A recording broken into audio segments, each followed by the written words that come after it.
الحمد لله رب العالمين والعاقبة للمتقين والصلاة والسلام على سيد الأنبياء والمرسلين وعلى آله وأصحابه أجمعين.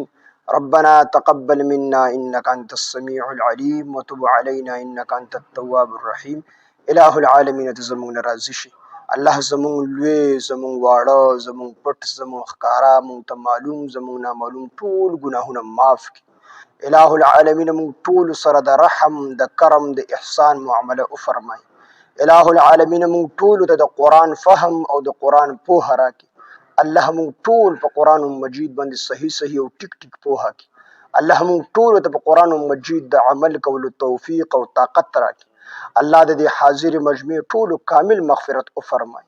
الله کو د حاضر مجمع کې څومره بیماران دي کورونو کې بیماری دي الله ټول ته شفای کامله عاجله مستمره ورکړي. مو یو ملګری سوال جواب کړل د کور کې بیماری دا غته پکې د زړه د خلاص سوال وکړي چې الله پاک دغه بیماری ختمه کړي.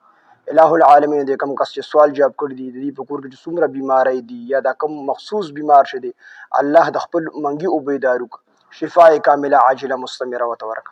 الہ العالمین زموږ د مرګرو په زړونو کې چې څومره جایز حاجتونه دي الله ټول ول د خپل غیب خزانونه پوره کړ. ټول بیماران ته شفای کامله عاجله مستمره ورک. الله دې کې څومره قرضداري الله د قرضونو نه اخلاص کړ. الله څومره پریشانه حالي الله پریشانه ختم کړ.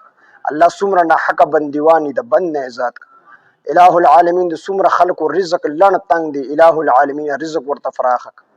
الله څومره غریبانان دی الہ العالمین د غربت ختم کړ. الله څومره بې کوره دی هغوی ته کورونه ورک. الہ العالمین څومره خلک بې اولاد دی الله نیک او صالح اولاد ورته ورک. الہ العالمین د څومره خلکو اولاد شته خو اولاد چې کوم دی نافرمانه دی اولاد ورله فرمان بردار وګرځه.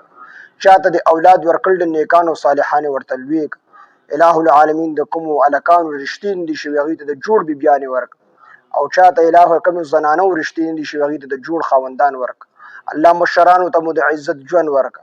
الله کشرانو ته مو د دیندارۍ ژوند ورکړه. الله په زنانو مو د حیا او د عزت صادرونه راواچوه. مال جان وخت مو د تاڼو تاثیرونو اسپتالونو جیرونو مقدمو کیسونو نه بچ وساته.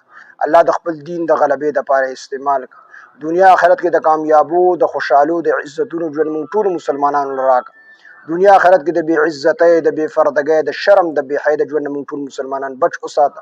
خاتمه مو بالخیر او بالایمان کا. په وخت ځن قدم د زړه په صدق سره په ژبه زموږ د ټولو مسلمانانو دا کلمه چالو کړه لا اله الا الله محمد رسول صلی الله تعالی علی خیر خلقه.